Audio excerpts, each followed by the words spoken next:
नमस्कार, मैं मुकुंद प्रकाश। विशेषकर बिहार में ऐसा होता है कि लोग यहाँ के युवा मैट्रिक का एग्जाम देने के बाद तय नहीं कर पाते हैं कि आगे उनको जाना किधर है, और उनका लक्ष्य तय नहीं होने के कारण कहीं ना कहीं उनका भविष्य अधर में फंस जाता है।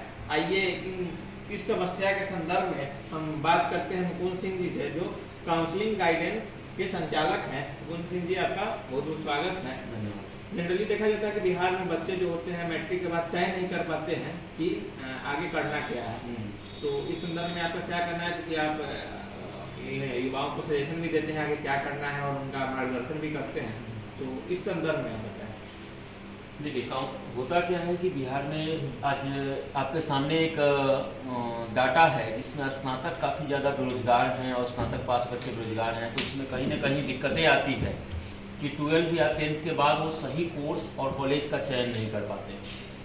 तो हम लोग काउंसलिंग गाइडेंस इसी रूप में काम करती है कि आप 12वीं के बाद या 10वीं के बाद किस कोर्स को करें ताकि आपको आज की मार्केट के अनुसार आपको जॉब मिल सके। ऐसी स्किलफुल कोर्स से रिलेटेड जानकारियाँ हम लोग बच्चों को प्रोवाइड करते हैं।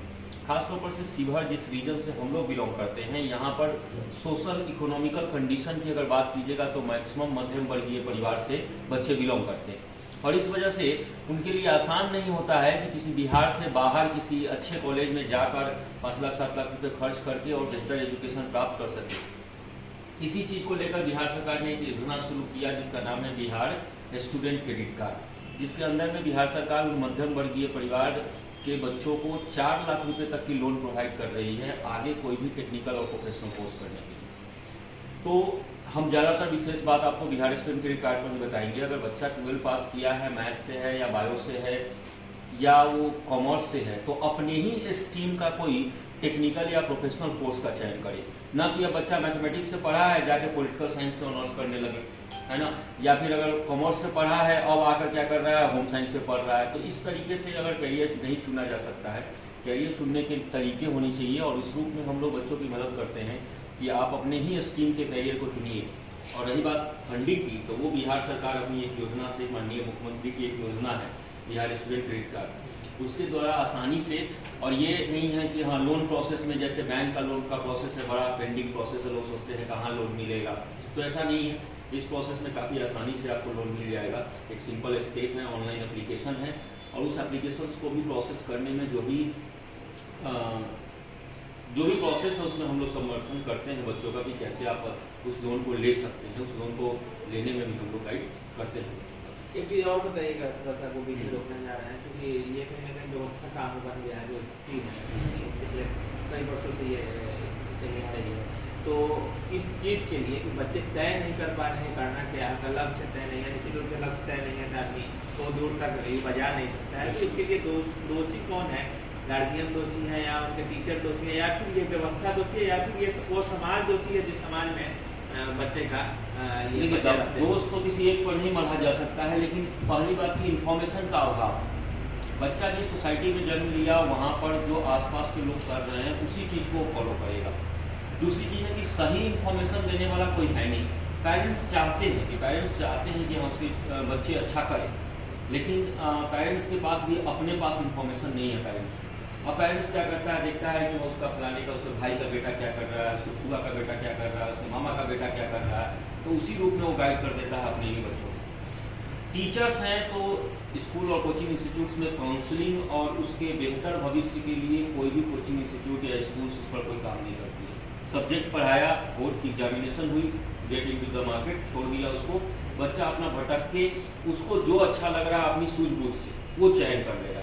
तो सारा खेल इन्फॉर्मेशन का है, चाहे वो पेरेंट्स हो या बच्चे हो, उसको इन्फॉर्मेशन की आवश्यकता है कि वो सही इन्फॉर्मेशन उसको दे। सरकार के स्तर पर भी जब से बिहार स्टूडेंट क्रेडिट कार्ड आया तो उसमें जो एम्प्लॉइज हैं वो जगह जगह पर कैंप वगैरह आजकल कुछ दिनों से करना शुरू किए हैं, जिस कैंप के द्वारा गाँव और सुदूर इलाकों में जो पेरेंट्स हैं, किसान हैं, या एक गरीब तबके से नीचे से अशिक्षित वर्ग वाला वर्ग आ जाता है, उसमें अगर इन्फॉर्मेशन नहीं है तो उसको इन्फॉर्मेशन देने की कोशिश कर रही है।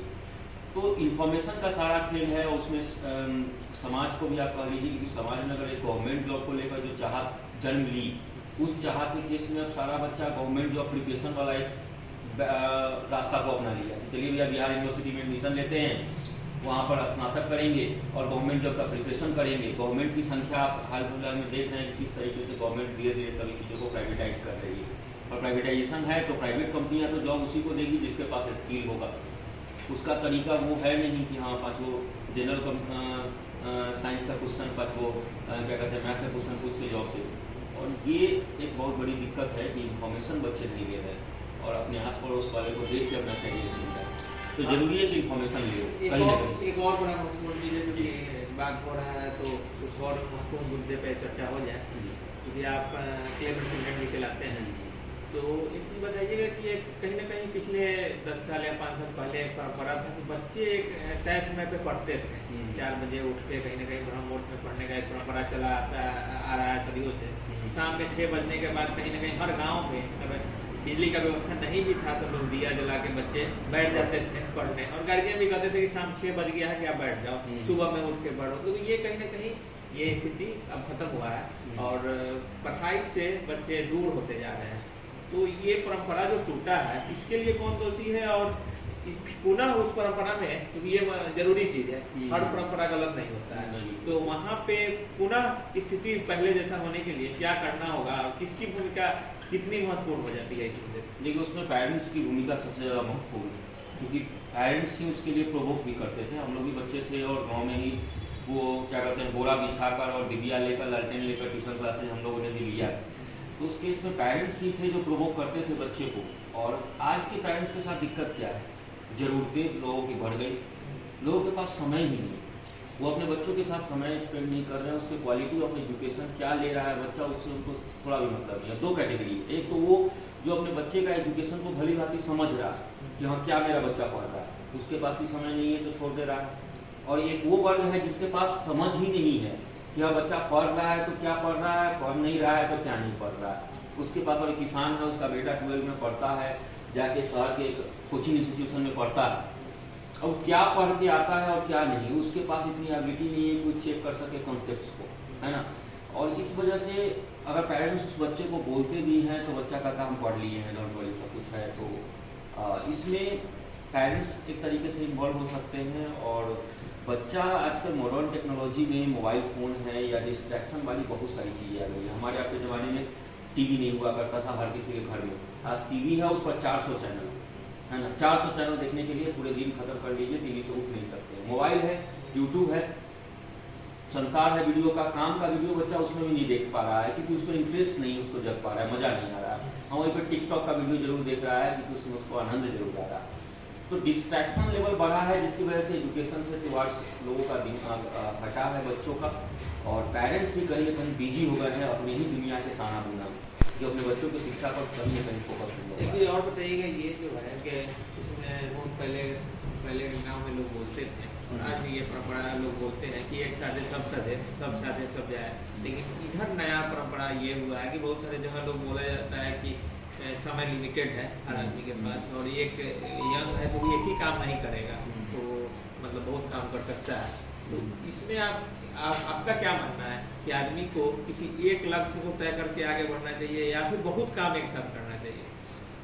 हाँ, उस दौर में जब पढ़ाई महत्वपूर्ण है। हाँ ये बात है। देखिए मल्टी टैलेंटेड की बात हमेशा होती है और मल्टीपल वर्क करने वालों की बात होती है, लेकिन अब इसमें है कि देखिए एक से ज़्यादा अधिक काम आप कर सकते हैं और आज आवश्यक भी है कि एक व्यक्ति अगर 1 से 2 चीज़ों को अगर अपडेट कर पाता है तो उसको ज़्यादा तवज्जो दी जाती है। ये महत्वपूर्ण है किस दौर में मल्टी टैलेंटेड होना जरूरी है, लेकिन एक दौर है मैट्रिक के पहले या ये भी बड़ा महत्वपूर्ण है।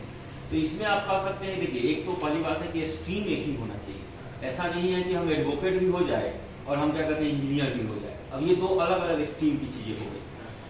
लेकिन ये सारी चीज़ें आपका तय तब हो सकता है जब आप जॉब करने की कंडीशंस में जा रहे हो, स्नातक कर गए, ग्रेजुएशन कर गए, आप ग्रेजुएशन करने के बाद जा रहे हैं। तो ग्रेजुएशन करने के ड्यूरेशन में अगर बच्चा कंप्यूटर साइंस से बीटेक कर रहा था, उसको थोड़ा सा मैनेजमेंट में भी इंटरेस्ट था, तो उसने BBA BCA वाली चीज़ों को भी कुछ पढ़ लिया, तो वो जब कंपनी में परफॉर्म करने गया तो वो मैनेजमेंट भी संभाल रहा है और साथ में अपना टेक्निकल वाला जो उसका पार्ट है कंप्यूटर साइंस का वो भी संभाल रहा है।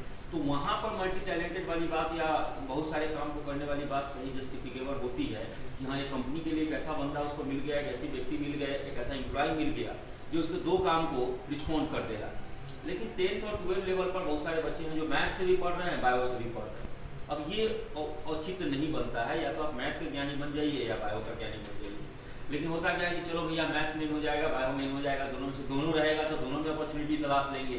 अगर कहीं बायो की अपॉर्चुनिटी होगी तो बायो को ढूंढ लेंगे। तो यहाँ पर सही नहीं है। यहाँ पर हम बिल्कुल आपके वीडियो के माध्यम से कहना चाहेंगे, जो बच्चे 10th पास किए हैं वो चयन कर लीजिए कि भैया आपको क्या करना है। आप अगर इंजीनियरिंग करना चाहते हैं, मैथ वाला स्ट्रीम में जाना चाहते हैं तो मैथ ही चुनिए, बायो को भूल जाइए। और मेडिकल सेक्टर में जाना चाहते हैं या एलाइड हेल्थ सेक्टर जो भी है उसमें जाना चाहते हैं तो आप निश्चित रूप से बायो से पढ़िए। मैनेजमेंट में जाना चाहते हैं तो आप कॉमर्स से पढ़िए, है ना। तो ये कोई तरीका नहीं है कि आप मैथ से भी पढ़िए, बायो से भी पढ़िए, ये बिल्कुल औचित्य नहीं है। आप एक स्ट्रीम को अभी एजुकेशन में कम से कम मल्टी टैलेंटेड वाली बात जो है वो जस्टिफिकेबल होगी, है ना। यहाँ आप अपनी लक्ष्य को एक ही रखिए, तभी ये सफलता तक आप पहुँच पाइएगा। एक और बड़ा महत्वपूर्ण चीज़ है कि शिवहर देखा आपने, जैसे पिछड़ा जिला बिहार में, ऐसे तो बिहार पिछड़ा है, तो उसमें शिवहर तो अत्यंत पिछड़ा है। ऐसे में शिवहर कहीं न कहीं पलायन के लिए भारत के अन्य क्षेत्रों में जाना जाता है। ऐसे में आप यहाँ से दिल्ली गए, नौकरी किए और पुनः वापस यहाँ पे आए। जनरली देखा जाता है कि जो लोग एक बार जो बाहर निकल गया फिर लौट के नहीं आता है, आता भी है तो कहीं ना कहीं वो अपने इससे घर से दूर होता चला जाता है। और निश्चित रूप से घर से दूर होना कुछ लोग को अच्छा लगता होगा, कुछ लोग का इसमें अलग अलग लोगों की मान्यता है। आपका इस संदर्भ में क्या कहना, आप क्यों लौट के, आपको क्या लगा हुआ, क्या मतलब? देखिए उसमें अब बात है तो देखिए आप पलायन यहाँ पर दो तरीके से पलायन हो रहा है। एक तो जॉब प्राप्त करने के लिए और एक शिक्षा को प्राप्त करने के लिए। शिक्षा के प्राप्त करने के लिए पलायन आप रोक भी नहीं सकते हैं, क्योंकि बच्चा एजुकेशन लेने के लिए पूरे भारत में स्वतंत्र है और दूसरे राज्यों में जाकर उसमें थोड़ा सा बदलाव भी आते हैं, क्योंकि हम अपने सोसाइटी में रह रहे हैं तो यहीं का भाषा है, यहीं का तौर तरीका है, यहीं का कल्चर हम फॉलो कर रहे हैं। दूसरे राज्य में जाते हैं, पढ़ते हैं, वहाँ के दूसरे राज्यों के बच्चों से मिलते हैं तो एक अलग कल्चर और ट्रांसफरेशन भी होता है। तो शिक्षा के मामले में जो हम पलायन समझते हैं वो बिल्कुल सही है। आप दूसरे राज्य में भी जाकर एजुकेशन प्राप्त कर सकते हैं, ये कोई बुरी बात नहीं है। लेकिन जब एजुकेशन प्राप्त कर लेते हैं उसके बाद बहुत सारे लोग ऐसे हैं जो दिल्ली एनसीआर में या कहीं भी दूसरी जगह पर जॉब करने की शुरुआत कर देते हैं। वास्तव में वहाँ से आना आसान नहीं है। एक ऐसे मेरा एक एक्सपीरियंस है कि आप एक ऐसे शहर में रह रहे हैं जहाँ पर 2 मिनट में पिज्ज़ा मिल रहा है, और आप एक ऐसे शहर में आ जाइए जहाँ पर 2 मिनट में एम्बुलेंस भी नहीं पहुँच पाता है, तो बड़ा मुश्किल बात है ना। क्योंकि आप यहाँ पर कोप नहीं कर पाइएगा। एसी वाले मेट्रो में चल रहे हैं और यहाँ पर जो बस है इसमें एसी तो दूर की बात, सीट से दुगुना लोग बैठ के उस बस में जा रहे हैं, तो मुश्किल तो है। लेकिन अब मेरी अपनी पर्सनली जो एजेंडा है उसमें यही है कि हम लोग दिल्ली एनसीआर में हम लोग रह रहे थे, लेकिन वहाँ के तौर तरीके या वहाँ के जीवन का जो स्टेटस था वो अब पसंद नहीं था। और दूसरा ये भी था कि हाँ, चूँकि एजुकेशन तो आप प्राप्त कर लिए, लेकिन कुछ भी अगर हम कंट्रीब्यूशन करें तो वार्ड्स तो अपने स्टेट के लिए करें, अपनी जगह के लिए करें, है ना। और इसलिए हम लोग यहाँ आ गए। दूसरी चीज़ की एंटरप्रेन्योरशिप जो है आपका उद्यमिता, इसके लिए लगातार प्रयास केंद्र सरकार और राज्य सरकार सभी करते हैं, है ना। उसमें बहुत सारे योजनाएँ हैं जो सरकार लाती है। तो उद्यमिता को प्राप्त करने के लिए के व्यू पॉइंट ऑफ व्यू से भी हम लोग बैठे हैं यहाँ पर, ताकि कहीं जॉब नहीं करके उद्यमिता को हम प्राप्त करें। और उसी क्रम में हम लोगों ने 2-3 ऑर्गेनाइजेशन का, हमने पर्सनली 2-3 ऑर्गेनाइजेशन का इन्वेंशन किया, शुरुआत की, उस 3 ऑर्गेनाइजेशन को लेकर चल रहे हैं। तो जो बच्चे कैपेबल हैं और कुछ बेहतर कर सकते हैं उनको उद्यमिता की राह पर आनी चाहिए। एजुकेशन आप प्राप्त कीजिए, लेकिन अगर आप में कैपेबिलिटी है तो आप कुछ उद्यमिता के राह पर आइए, और उससे होगा क्या कि 5 लोगों को आप रोजगार भी दे पाइएगा। अगर कोई चीज़ यहाँ पर इन्वेंट होता है शिवहर में, कोई नई चीज़ें यहाँ पर डिस्कवर होती है, चाहे अभी हाल फिलहाल में देख लीजिए रिलायंस ट्रेंड खुला, तो 5 लोगों को, शिवहर के ही 5 बच्चे वहाँ पर काम कर रहे हैं तो 5 को रोजगार मिला। तो हर कोई रोजगार क्रिएट नहीं कर सकता है, हाँ, लेकिन कुछ लोग ऐसे जरूर हैं, 1000 में 10 लोग ऐसे जो जरूर हैं जिसके पास ये क्षमता है कि हाँ रोजगार क्रिएट कर सकता है। तो मुंबई महाराष्ट्र में लग रोजगार क्रिएट कर रहा है, तो उससे बेहतर है कि बिहार में अभी आकर रोजगार क्रिएट। एक और चीज़ है, थोड़ा बहुत नहीं है कि कहीं ना कहीं हर गार्जियन चाहते हैं कि मेरा बच्चा, मैक्सिमम गार्जियन ये चाहते हैं कि मेरा बच्चा सरकारी नौकरी में जाए। ये भी चाहते हैं कि हमारा जो दामाद मिले वो सरकारी नौकरी वाला मिले। और जो वर्तमान व्यवस्था है कहीं ना कहीं, जैसे कि आप पहले बताया कि निजीकरण की तरफ सरकार, अलग अलग सरकारों का कदम उस ओर बढ़ रहा है। ऐसे में ये सरकारी नौकरी के पीछे, क्योंकि ये डगर कहीं ना कहीं बहुत टफ काम है आज के दौर में, तो इसमें ये परंपरा कहाँ से टूटेगा? और आप इसको कितना समझते हैं कि लोग बचपन से ही, गार्जियन हो या बच्चे हों या फिर समाज के लोग हों, ये तय कर देते हैं कि हमारा बच्चा सरकारी नौकरी में जाए। ये न सोच के अगर ये तय किया जाए जैसे कि आप सोचे हैं कि ऐसा कुछ मोदी जी का भी करना है कि आप किसी और को भी जॉब दीजिए, इस टॉपिक पे आपको क्या करना है? देखिए, बिहार की जो ये स्थिति है, बिहार का विवेक बिंद्रा एक बहुत अच्छे मोटिवेशनल स्पीकर है, उनकी एक हमने वीडियो देखी थी, तो उसमें बिहार को लेकर उनका ट्रेडिशन यही सोच है कि बिहार है या उड़ीसा हो गया, बंगाल हो गया, यहाँ के लोगों का गवर्नमेंट जॉब के प्रति अजीब अट्रैक्शन है। और उसकी रीजन आप भली बात समझ सकते हैं कि उसमें क्या है कि एक आदमी को सिक्योरिटी महसूस होता है, सुरक्षा महसूस होती है कि चलो भैया कुछ भी होगा तो गवर्नमेंट जॉब आसानी से जाता नहीं है, पास गलती भी हम करेंगे तो गवर्नमेंट जॉब में इंक्वायरी बैठेगी, कमीशन आएगा, फिर कुछ दिन सस्पेंशन होगा, फिर बहाली हो ही जाएगा, कोई बहुत बड़ी ऐसा इश्यूज नहीं है। तो लोगों के सोच में एक आ गया। दूसरी चीज़ है डॉरी, इसके लिए सबसे बड़ा रिस्पॉन्सिबल। ऐसा तो नहीं है कि लोग में टैलेंट का कमी है या फिर आलस ज़्यादा है। हाँ, ये आप समझ सकते हैं कि हाँ वो चैलेंजेस को रोज नहीं फेस करना चाहते, चुनौती रोज महसूस नहीं करना चाहते हैं जीवन में। एक समय आता है कि वो सोचते हैं कि भैया हाँ एक सेटल हो जाए, एक ऐसी पोजीशन में हम चले जाए जहाँ से बहुत ज्यादा हमको हाथ पैर मारने की जरूरत नहीं हो, इसी चेयर पर बैठे बैठे सब कुछ हो जाए। प्रयोग से हाँ बचते हैं। और ये दुखद बात है कि 28 साल 30 साल की उम्र में ये सोच लेते हैं। अगर 50 की उम्र में सोचे तो फिर भी ठीक है कि हम अस्थिर हो जाए, लेकिन 30 साल की उम्र में ही सोच लेते हैं कि हाँ भैया स्थिरता चाहिए। दूसरा डॉरी, दहेज भी इसके लिए बहुत बड़ा रिस्पॉन्सिबल फैक्टर है। लोग समझते हैं कि हाँ बेटा अगर गवर्नमेंट जॉब में है तो चूंकि समाज में लोगों के लिए गवर्नमेंट जॉब का प्रतिष्ठा है तो दहेज पर भी इसका सीधा इम्पैक्ट पड़ जाता है, तो डॉरी भी इसके लिए रिस्पॉन्सिबल है। और जैसा कि आप बोले कि दामाद लोग ढूंढना चाहते हैं, तो ये भी बात सही है कि हाँ गवर्नमेंट जॉब वाला को ज़्यादा प्रायोरिटी देते हैं लोग कि हाँ भैया चलो उनकी बेटी का शादी गवर्नमेंट जॉब वाले से ही करेंगे। तो उस केस में जब मांग जिस चीज़ की होगी लोग उसी चीज़ को करना चाहेगा, और जैसे जैसे ये मांग जो है वो बढ़ने लगा। एक समय ये भी था कि हाँ अब दरोगा से जाके सीधे मुंह से बात नहीं कर सकते थे। अब दरोगा था तो वो अपने आप में बहुत बड़ा पोस्ट था, है ना, कुछ भी चाहे वो कर दे, तूफान ला दे, ऐसी परिस्थितियाँ थी। हालांकि आज सबको ज़्यादा है कि हाँ दरोगा की क्या स्थिति है, आज कोई इतना नहीं भयभीत है, वो इमरजेंसी वाला सिचुएशन आज देश में नहीं है। तो इसलिए गवर्नमेंट जॉब को लेकर काफ़ी ज़्यादा झुकाव आया, लेकिन ये रास्ता बहुत खतरनाक है। उन सभी बच्चों से जो अभी 12 पास किए हैं या आने वाले सालों में 12 पास करेंगे, आप केवल और केवल अपनी शिक्षा को अगर सरकारी जॉब के लिए केंद्रित कर रहे हैं तो भैया आप बुरा फंसिएगा। क्योंकि सरकारी जॉब में पॉसिबिलिटी क्या है कि 1 लाख बच्चा एप्लीकेशन डाल रहा है 1000 नौकरी के लिए, 1000 को नौकरी मिला, 99,000 उसमें नहीं पा पाया, यानी परसेंटाइल ऑफ सक्सेस है 0.001%। अब इतनी कम पॉसिबिलिटी के आधार पर आप कितना लंबे समय तक, हम नहीं कह रहे हैं कि सब बच्चे में टैलेंट नहीं है, लेकिन वो गलत जगह पर अपना बुद्धि लगा रहे हैं। और इस वजह से वो ये स्थिति है कि आज बिहार में बेरोजगारी का जो एक डेटा आप हाल फिलहाल में अखबारों में घूमते हुए देख रहे हैं, वो डेटा इसीलिए है क्योंकि बच्चा स्नातक कर लिया कंप्यूटर क्या कहते हैं पॉलिटिकल साइंस से, 5 साल तक वो गया, जनरल कंपटीशन में मेहनत किया, bank, railway, PO, clerk, LDC, SSC सबका तैयारी किया, नहीं हुआ तो फिर उसके पास ऑप्शन नहीं है अब कि अब क्या करे, क्योंकि प्राइवेट कंपनी तो उसी को जॉब देगी जिसके पास स्किल है। एक बार्बर के पास स्किल है बाल काटने का, निश्चिंत है, अपने नीचे एक ठाकुर जी हैं, देखिए महिंद्रा कॉम्प्लेक्स के अंदर बैठे हुए हैं, अंदर आके बैठे हुए हैं, फिर भी स्किल है तो 10 लोग आके इनके पास दाढ़ी बाल बनवा ही लेता है ना। तो स्किल है तो वो सुरक्षित है, जीवन में हमेशा ही वो सुरक्षा महसूस करता है और हमेशा उसको लगता है कि हम सुरक्षित वे में अपना अर्न कर लेंगे। तो जरूरी है आज के बच्चों को भी अपना गवर्नमेंट जॉब के बारे में न सोचे, ये दिक्कत नहीं है कि गवर्नमेंट अगर जॉब दे रही है, पब्लिक कंपनी जॉब दे रही है, प्राइवेट कंपनी जॉब दे रही है, और नहीं तो लोग अपना एंटरप्रेन्योरशिप की शुरुआत कर रहे हैं, इंडिविजुअल अपनी कुछ सेल्फ एम्प्लॉयमेंट की शुरुआत कर रहे हैं। लेकिन पूर्णतः रूप से आप सरकारी जॉब के लिए ही अपनी पूरी पढ़ाई को केंद्रित कर दीजिए, इससे खतरनाक कुछ नहीं हो सकता है। और उसका नतीजा एक बड़े स्तर पर अनएम्प्लॉयमेंट के रूप में आप देख रहे हैं, बेरोजगारी के रूप में।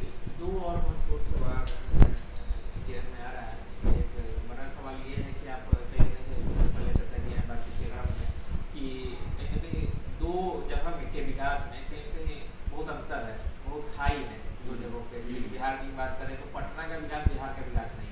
इसी तरह बातचीत के दौरान हम बोले हैं कि कहीं पे 2 मिनट में पिज्जा आ जाता है, कहीं 2 मिनट में एम्बुलेंस भी नहीं आ पाता है। तो शिवहर जैसे जगह पे अगर शिवहर की बात करें तो ऐसे जगहों पे जहाँ शिवहर है, जहाँ उच्च शिक्षा की व्यवस्था नहीं है, ऐसे स्थिति में एक परंपरा चला आ रहा है कि लड़की को बाहर नहीं भेजना है। बहुत तरह की लड़की के बारे में रूढ़िवादिता है और तमाम तरह का आज भी डर है। तो ऐसे स्थिति में जहाँ उच्च शिक्षा का व्यवस्था नहीं है, शिवहर जैसे जगह पे विशेषकर महिलाओं के लिए उच्च शिक्षा प्राप्त करना कितना टफ था? हाँ, ये वास्तव में बहुत कड़वा एक्सपीरियंस है। हम चूँकि 4 सालों से काउंसलिंग गाइडेंस को ऑन कर रहे हैं, ये 5वां साल है मेरा इस जिला में। तो 5 सालों में मेरे यहाँ से शायद कोई 2 या 3 लड़कियाँ ही होगी जो हमसे मिलने आई होगी अपने कैरियर को लेकर कोई समाधान के लिए एडमिशन ली होगी किसी अच्छे कोर्स में जहाँ पर मेरी अनुभव है। मैक्सिमम पेरेंट्स के साथ यही है कि वो अपने बेटी को बिहार से बाहर या अपने से बाहर शहर से बाहर भेजने की सोच से वो पड़े हैं। उसके लिए सोच जो है वो आप समझ रहे हैं कि रूढ़िवादी सोच है। उनको है कि हाँ बेटी को हम नहीं भेज सकते हैं, ये प्रतिष्ठा चला जाएगा वगैरह वगैरह, बहुत सारे इसमें खेल। महिलाओं के लिए वास्तव में चैलेंजिंग बात है, क्योंकि ये सारा चीज़ निर्भर करता है। जब महिलाओं की हम समानता की बात करते हैं तो समानता मतलब हर रूप में समानता, इकोनॉमिकल समानता है। अगर पति भी अर्न कर रहा है और पत्नी अर्न कर रही है तब दोनों में बिल्कुल इक्वालिटी है। लेकिन अगर पति अर्न कर रहा है और पत्नी नहीं कमा रही है तो पत्नी की हालात भी। और दूसरी तरफ ये भी नहीं है, अगर पत्नी कमा रही है, पत्नी टीचर है और पति कुछ नहीं कर रहा है तो फिर पति का हालात देख लीजिए क्या है। घर का काम वो कर रहा है, संभाल रहा है घर को, कि उसके पास वही बच जाता है। तो उस रूप में महिलाओं के लिए शिक्षा का समस्या एक बहुत बड़ी बिगड़ समस्या है। सामान्यतः मैक्सिमम लड़कियां बिहार यूनिवर्सिटी के किसी कॉलेज में, प्रिया रानी डिग्री कॉलेज और गोयनका कॉलेज जैसे कॉलेज में एडमिशन ले लेती है और वो अपने घरों पर बैठ जाती है। ग्रेजुएशन कंप्लीट होते होते उसकी शादी कर दी जाती है। 12x14 के कमरा मिलता है, उस कमरे में रहकर वो अपनी पूरी जीवन को काट देती है। उसका अपना न कोई लाइफ स्पैन है, न सोशल है, न इकोनॉमिकल कोई कंडीशन। और ये वास्तव में चिंतनीय विषय है। हम तो काफ़ी मतलब चिंता होते हैं। कितने लोगों को हम मोटिवेट करने की कोशिश भी करते हैं। हर साल ऐसा नहीं है कि लड़कियों को नहीं करते हैं। कुछ लड़कियां आती है, अच्छी दिखती है कि हाँ कोशिश में है कि हाँ कुछ आगे बढ़ना चाहती है, तो हम लोग मोटिवेट करते हैं उसके पेरेंट्स लेवल पर भी। लेकिन आज तक हमको सिर्फ असफलता ही मिला है। अब सरकार इस स्तर पर कर सकती है कि यहाँ पर कुछ लोकल इंस्टीट्यूशन जैसे पॉलिटेक्निक कॉलेज को फॉर्मेशन किया तो कुछ लड़कियाँ पॉलिटेक्निक कर पा रही है। अपने दीपक जी उनकी सिस्टर जो है वो पॉलिटेक्निक कर रही है, हाल फिलहाल में मिले थे तो बताए थे। एक ANM कॉलेज है, एक अपना नर्स क्या कहते हैं ITI भी, एक महिला ITI खुला है ना। लेकिन इससे इधर भी बहुत सारी जो कुछ लड़कियां हैं जो हाईली एजुकेटेड फैमिली से बिलोंग करती हैं, जो कोटा से रह के या पटना से रह के 12 पास कर रही है, इंजीनियरिंग मेडिकल कर रही है, तो वो सब कुछ स्टीम हो पाती है। लेकिन जब निचली स्तर पर आप आइएगा तो ये बहुत बुरी स्थिति है। 100 में से 2 लड़कियां ही किसी क्वालिटी एजुकेशन और हायर एजुकेशन के लिए जा पा रही है। 98 का प्रोडक्शन। इसी तरह समाधान हमारे पास अभी तक हाल फिलहाल में नहीं दिखता। निश्चित रूप से इस महिलाओं की जो स्थिति है इसके समाधान के लिए सरकार के साथ समाज को भी एक साझा प्रयास करने की आवश्यकता है। तो एक चीज़ हम और बात जोड़ना चाहेंगे यहाँ पर कि बिहार सरकार भी इसके लिए प्रयास कर रही है। बिहार सरकार जो स्टूडेंट क्रेडिट कार्ड ऑफर कर रही है वो गर्ल्स के लिए मात्र 1% इंटरेस्ट पर लोन दे रही है। बॉयज़ के लिए जो 4% है वो गर्ल्स के लिए 1%। सरकार उस योजना के थ्रू ये भी चाह रही है कि हाँ लड़कियाँ भी हो जो अपने स्तर पर कुछ ना कुछ आगे का बेहतर एजुकेशन प्राप्त करें और सेल्फ डिपेंडेंट होने की कोशिश करें। लेकिन हाँ इंस्टीट्यूशन के नाम पर कुछ नहीं है हमारे पास। एक और चीज़ है जैसा कि हम महसूस कर पा रहे हैं कि पहले का जो युवा था वो ज़्यादा मजबूत होता था मानसिक रूप से, और इधर का जो नया जनरेशन का यहाँ जो लड़का है, जो बात युवा की हो रही है तो उस पर भी चर्चा किया जाए, तो एक दौर के बाद फ्रस्ट्रेट हो जा रहा है। पता नहीं वो बहुत गलत कदम उठाने पर भी कहीं ना कहीं उस दिशा में उनका ये जा रहा है एक दौर के बाद। तो इसका क्या कारण है? देखिए इसका कारण सबसे बड़ा है कंपैरिजन, तुलना। अपने आप को आप तुलना कर रहे हैं किसी दूसरे से। वो बात होती है ना कि हमारे घर में एक छोटा सा रंगीन टीवी लगा हुआ था, कल तक बड़ा खुशीपूर्वक देख रहे थे। आज पड़ोसी के यहाँ गए, वहाँ पर एक बड़ा सा LED टीवी लगा हुआ देखे, अब तब से हमारे लिए खटकने लगा हुआ रंगीन टीवी हमारा कि कहाँ से हम फालतू टीवी रखे हुए हैं। तो तुलना बच्चों को, आज की युवाओं को यही कहेंगे कि इस दुनिया में प्रत्येक मानव विशिष्ट, प्रत्येक की अपनी एक क्वालिटी है और अपना उसका एक इंटरेस्ट है और सही किसी न किसी एक मकसद के लिए जन्म लिया है इस पृथ्वी पर। तो जीवन में आप किसी दूसरे से तुलना करके अपने जीवन में अपने आप को ही कम आंक लेना, ये बिल्कुल गलत है। आपके अंदर में जो भी क्षमता है, जिस रूप में है, उस रूप में आप अपने आप को डेवलप करने की प्रयास कीजिए, विकास करने की प्रयास कीजिए। विकास हमारे जीवन का एक निरंतर चलने वाला प्रोसेस है, वो एक दिन में हो जाता है कंप्लीट, ऐसा नहीं है। और जो कुछ भी आप कीजिए उसमें छोटा नहीं समझिए। किसान आज अपने बेटे को किसान नहीं बनने देना चाहता है। अगर कोई बेटा बहुत कोशिश भी करे और जाए कहे कि पापा हम खेती करेंगे, तो उसके पिता मतलब बड़ा अपने आप को ग्लानि फील करते हैं कि भैया हम एजुकेशन इसलिए दिए। तो वहाँ पर पेरेंट्स से भी यही आशा करेंगे कि हाँ बच्चे के इंटरेस्ट को थोड़ा सा ध्यान रखा जाए। और बच्चे को है कि वो तुलना नहीं कीजिए। और पेरेंट्स भी आए गवाए बातों में ही तुलना कर देते हैं, फलाने के लड़का को देख रहे हो तुम, कितना अच्छा है, पढ़ता भी है, ये करता है, वो करता है। तो ये तुलनात्मक जो अध्ययन है ना, तुलनात्मक हर बात पर तुलना करना, इसको थोड़ा सा कम करना चाहिए, ताकि बच्चों को अपने मन के अनुरूप जो दिशा आप उसको दीजिए। गलत रास्ता पर चल रहा है तो आप उसको दिशा देने का काम कीजिए कि नहीं, ये रास्ता तो तुम्हारा नहीं है, लक्ष्य तो तुम्हारा यहाँ है, तो सही रास्ते पर चलो। लेकिन तुलना हर बात में करके उसको नीचे दिखाने की प्रोसेस को जो है वो कम कीजिए, और बच्चे को मोटिवेट कीजिए कि हाँ वो अच्छा कर सके। 5 प्रेरणादायक कहानियाँ बताना एक अलग चीज़ होता है। हम APJ अब्दुल कलाम के बारे में बताएं, ये अलग बात है, लेकिन हम एक बच्चे को कहें कि हाँ तुम APJ अब्दुल कलाम बन जाओगे, तो ये एक नकारात्मक बात है। तो नकारात्मक चीज़ों से आज के युवाओं को दूर रखें, और सेल्फ एम्प्लॉयमेंट हो, गवर्नमेंट जॉब हो, प्राइवेट जॉब हो, कोई फर्क नहीं पड़ता है। आप जिस भी क्षेत्र में रहिए उस क्षेत्र में विशिष्ट करने की कोशिश कीजिए। आपके पास जितनी क्षमता है, जितनी एनर्जी है, ऊर्जा है, उससे आप अपने जीवन में बेहतर कर सकते हैं, अपने जीवन में प्रकाश ला सकते हैं। इसको अंधकार में ले जाने की कोई आवश्यकता नहीं है। अंतिम सवाल ये है कि आप काउंसलिंग गाइडेंस चला रहे हैं, साथ साथ क्लेवर चिल्ड्रन भी चला रहे हैं, तो इन दोनों स्थानों के बारे में कुछ संक्षेप में हमारे दोस्तों। देखिए, काउंसलिंग गाइडेंस एक ऑर्गेनाइजेशन है जहाँ अभी आप बैठ के बात कर रहे हैं। हम लोग 10+2 के बाद की जो कोर्स हैं, चाहे BTech है, BBA है, BCA है, एग्रीकल्चर है, फार्मेसी है, इन सब कोर्सेज में इंडिया के जो भी टॉप गवर्नमेंट और प्राइवेट कॉलेजेज हैं उसमें एडमिशन्स के लिए हम लोग गाइडेंस प्रोवाइड करते हैं।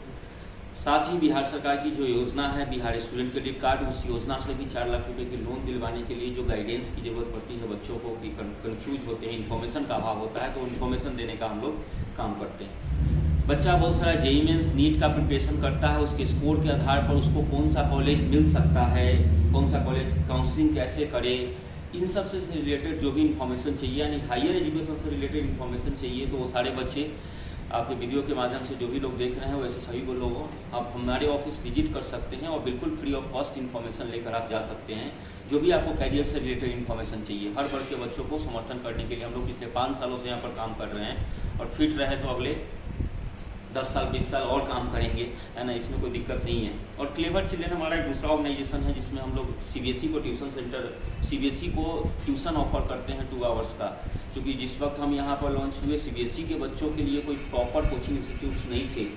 बच्चे सामान्यतः हाउस में, घर में ही अपने जो होम ट्यूशन होते थे उसी से प्रेफर होते थे।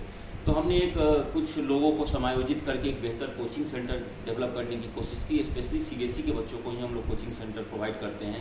DAV हैं, केंद्रीय विद्यालय हैं, ज्ञानालोक हैं, आस्था हैं, ऐसे जो भी स्कूल्स हैं उनके बच्चों को हम लोग कोचिंग इंस्टीट्यूट्स देते हैं 1 से लेकर 10 तक के बच्चों को।